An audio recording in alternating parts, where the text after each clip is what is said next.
a man who is often a media critic is going to join us, Glenn Greenwald from Salon.com. Glenn, welcome back to the Young Turks. Great to be back. All right. Glenn, you had a conversation recently with Chuck Todd of NBC News about how the media covers the torture issue. First, let's catch up the audience to what that conversation was about, and then I want to talk to you about the specifics. What were you generally talking to him about? Well, he had been on the MSNBC show Morning Joe earlier that week with Mika Brzezinski and Pat Buchanan, and essentially Chuck Todd agreed with both of them that investigating whether or not there were crimes committed as part of the Bush torture regime was, quote-unquote, a distraction from the things that really matter. And Chuck Todd said both that the White House believes that to be the case and that Chuck Todd, also thinks that doing that would be a distraction from things that really matter because, at worst, all you had was some lawyers stretching the law, and that's what lawyers do, and it was really no big deal at the end of the day. And I wrote critically about that, and he then contacted me, and I invited him on to talk about it. All right. What did you get out of that conversation, Glenn? Well, I've been writing for a long time that media stars, not just opinionists who write for the Washington Post and the New York Times, all of them too, but even reporters who are supposed to be objective, very clearly believe that the president generally, and President Bush specifically, should be immunized from the rule of law, even if there's allegations of very serious criminality, as there is, of course, with the Bush administration. And although Chuck Todd made an attempt a little bit to claim that that wasn't really his opinion, that he was just summarizing what it is that the Obama White House thinks, it was very clear that that was his opinion. He spent 30 minutes advocating that view. And I think he did so in a way that was very representative of how the media, the establishment media, generally think, which is that it's wrong to commence criminal investigations of the president and his top officials because those are just political disputes and they don't belong in a criminal context. All right, Glenn, there's two facets of this conversation that I want to have with you. One, before we get started, I want to make clear that I agree with 95% of what you're saying, okay? And that's going to be the second part of the conversation as to what's wrong with the media. But the first part of the conversation, I want to talk to you about whether Chuck Todd has a point. And he said to you during that, and I listened to the 30-minute conversation you guys had at Salon.com, that, hey, look, they're concerned that if you start doing investigations of administrations, that you become a third world country where the next administration almost always does a political investigation of the previous administration. Now, I think that is a legitimate concern.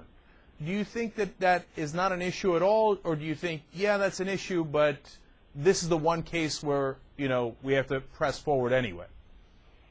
Well, I mean, everything can be used in excess. I mean, it's like saying, well, we need to be very careful about putting murderers on trial because it might be the case that if we go too far, we'll start putting innocent people on trial and convicting them of murder. Well, of course, that's a concern.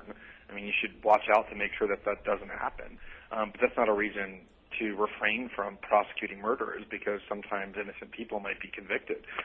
So is it possible that there will be this sort of cycle of retribution where if you investigate a president criminally for legitimate claims of criminality, that might lead that party, once back in power, to investigate as part of vengeance? Sure, that's possible, but that's hardly a reason to immunize the president from the rule of law. But the thing I would add, and I think more importantly, is that what actually distinguishes undeveloped democracies, pre-advanced democracies, we've always said this, and political scientists have written about this for decades, is that in undeveloped countries, what is actually the predominant attribute is that the ruling elite and their cronies are immunized from the rule of law, and that it's only the ordinary citizens and the sort of non-elites who ever get subject to criminal sanction. And the founding principle of our country, and it's always been affirmed over and over and over again, is that while we were going to have a lot of areas of inequality, financially and opportunity and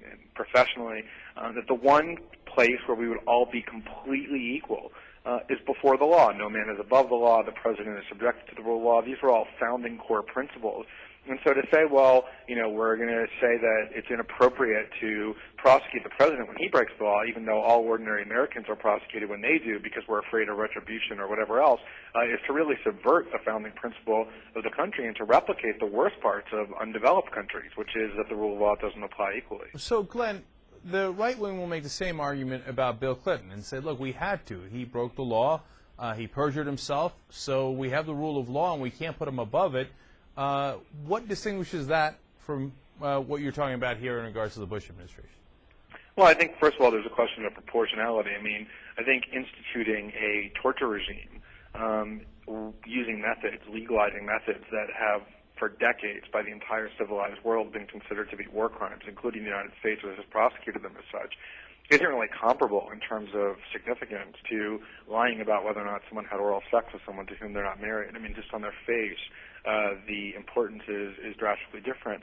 But look, perjury is a crime. And if the president, I've been involved in lots of litigations, and if a witness or a party to the litigation is credibly accused of having perjured themselves under oath, an investigation commences.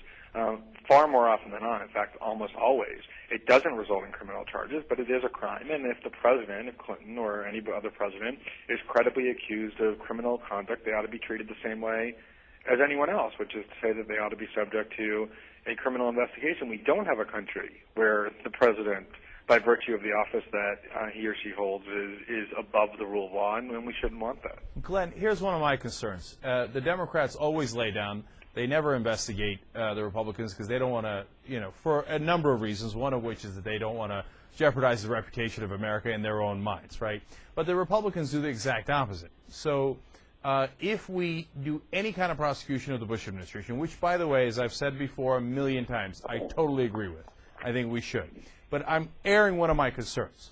One of my concerns is that when Obama steps out of office, if we have a Republican president or a Republican Congress, or, God forbid, both, they'll say, yeah, sure, of course. Obama once did a Predator drone strike in the middle of, whether it was Pakistan or Afghanistan. They killed some civilians. That's a war crime. All right, let's try his ass. Well, first of all, I think the answer to that question lies within the question as you asked it, which is to say that that's what Republicans do anyway. There were multiple high-level ranking Reagan officials who were convicted of crimes in the Iran-Contra scandal, and yet most of them were protected in some way. They were pardoned or otherwise immunized. Of course, the same thing happened with Richard Nixon when he was pardoned by Gerald Ford. And so you've had this idea that Republican criminals in high office don't end up going to prison. And yet, look at what happened right after that happened. Look at what happened right after George Bush the first pardoned the Iran-Contra criminals, and the Democrats and Republicans joined together and said that that was the right thing to do. They turned around and they impeached a twice-elected, highly popular president over a petty sex scandal. So I reject this idea that in order for the Republicans to engage in retribution or excessive pursuit or abuse of process, Democrats need to provoke them. It's what they do anyway. And I think you're exactly right. The Democrats have been doing what you just said, and yet the Republicans have been doing it anyway. So, Glenn, I agree, again, completely with that. I want to press on one point, though. But before that, look, let me elaborate a little further. There's this whole cycle here where the Republicans will abuse the process, and then everybody will get tired of it, right? And then when the Democrats get into office, they'll say, oh, stop it. Stop with the investigations already. Even though the Democrats didn't do any investigations. The Republicans did. And they had abused it so badly that everybody, quote unquote, got tired of it, right? And then, so I understand this double standard completely, and I'm incredibly frustrated by it. But there is something real here, that if we start to question how they conduct policy, the president conducts policy, I'm afraid that there is a point where you can, if you were going to go look for a, quote unquote, war crime or violation of the law, that you could find it almost anywhere. Now, I don't think that it's on the same level here. And remember, ultimately, I agree with you. This is way above and beyond. But how do you tell the media, how do you tell the average American where to draw the line? Well, I mean, I think one of the things that is important to remember is that we're all inculcated with the idea from the time that we're, in school, in elementary school, that one of the things that distinguishes the American political system from other political systems is that there is nobody who's above the law. And I think most Americans look back fondly on Watergate. People don't look back on Watergate and think, wow, that was really a waste of 2.5 years of investigative resources. They look back and they say, well, there was a case where there was very serious criminality and wrongdoing. and the President of the United States, who had been elected only 2 years earlier by a massive landslide of the kind that we haven't yet seen since then, nonetheless was driven for office because we don't think in the United States that there are classes of citizens before the law. And whatever harm you want to describe to me that potentially might occur from investigating, I believe that the harm from telling high-level political officials that they are immunized when they break the law is infinitely greater. I mean, you just said, look, there's always going to be law breaking. Well, I don't think that's true. Why can't we expect political officials, like everybody else, to abide by the law? And I think the reason we can't expect that now is because we've institutionalized this idea that it's not for political leaders to be subjected to the criminal process. And when you remove the threat of punishment from law-breaking, inevitably what you're going to do is incentivize criminality, and that's what we've done in our political class. They know that this exact mentality will arise and that they will be protected, and they feel free to break our laws. These laws that they broke were as clear as could be. Torture is a felony, eavesdropping on Americans without warrants is a felony, and yet they did them anyway. And I think that shows that they believe that there's no reason for them to obey the law. And I think whatever harm you want to describe from prosecutions, that harm is far, far greater. I can certainly agree with that. If you say, look, I acknowledge that there's a possible downside here, but the possible downside of not acting is far worse, I agree with you. And furthermore, part of the reason I think Dick Cheney did all these things is if he doesn't get prosecuted, then he has set a precedent. Then he wins, because from then on, any president can do the things that he got Bush to do, basically. And that's what he wanted to do, was expand executive power and put him above the law.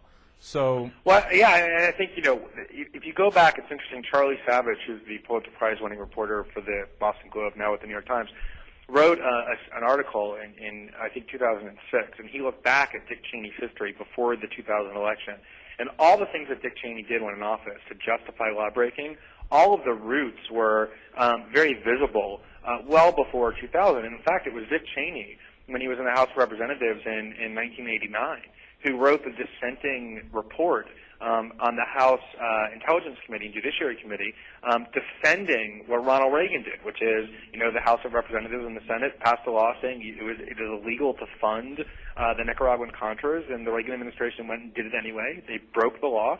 And Dick Cheney wrote a dissent back in 1989 saying the president in the area of national security cannot be constrained by the Congress. Now, we were all obsessed in 2000 with whether Al Gore invented the Internet and was he the inspiration for a love story and all of those fascinating stories that dominated that election. But had we stopped and seen it, we could have seen that Dick Cheney's mission in life was to vest the president with the power to do anything. And I think you're exactly right. A big part of why they broke the law is because they knew they would get away with it. And when they got away with it, they would have achieved what they wanted, which is creating this presidency that exists outside the constraints of any limitations. And I think that's what needs to be reversed. We're talking to Glenn Greenwald of Salon.com. Finally, let's get to the second point, Glenn, which is what's wrong with the media? I wrote something about this today online on theyoungturks.com where the Washington Post and Politico and then many others have joined along as well, saying, oh, the health care reform package is in a lot of trouble and it's likely not to pass, and that these centrist Democrats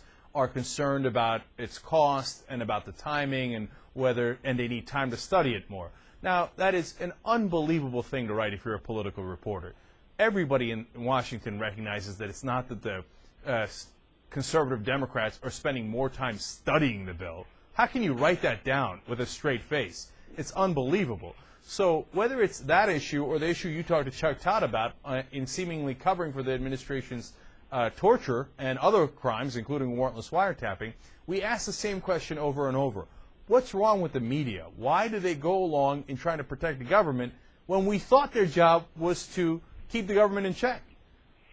Yeah, I mean, that to me is the key question. And, let me just underscore one point, too, which is I actually heard this in an interview that you did with the Newsweek reporter who first reported that Eric Holder was considering prosecuting Daniel Cliven of Newsweek, which is the prosecutions in question aren't even of Bush officials. They would essentially be confined to CIA operatives who exceeded the torture techniques that even John Yoo authorized. So what we're talking about here is a very limited investigation still, and yet the media is covering both for the prior administration, who would be the target of these investigations or at least jeopardized by them, and the current administration that, for their own political reasons, doesn't seem to want them. And you're right, how did the media get to be essentially the agents of the agenda of the government when what they were intended to be was the exact opposite, namely checks on or adversarial forces working against the government? I think one answer lies with the emails that were recently disclosed where various media stars were desperately trying to get the interview with Mark Sanford, the disgraced governor of South Carolina.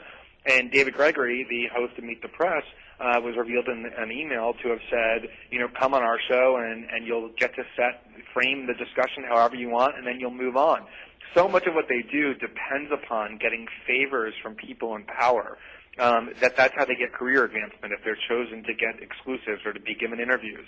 That what they want to do is cuddle up to power, to gain and curry favor with it, and to carry out the agenda of people in political power, and I think that drives them as much as anything. How we fix it is an altogether different question, and it's a very difficult one, so we'll have to save it for another day. But the fact that the media is broken and not to be trusted when they tell you, no, leave the government alone.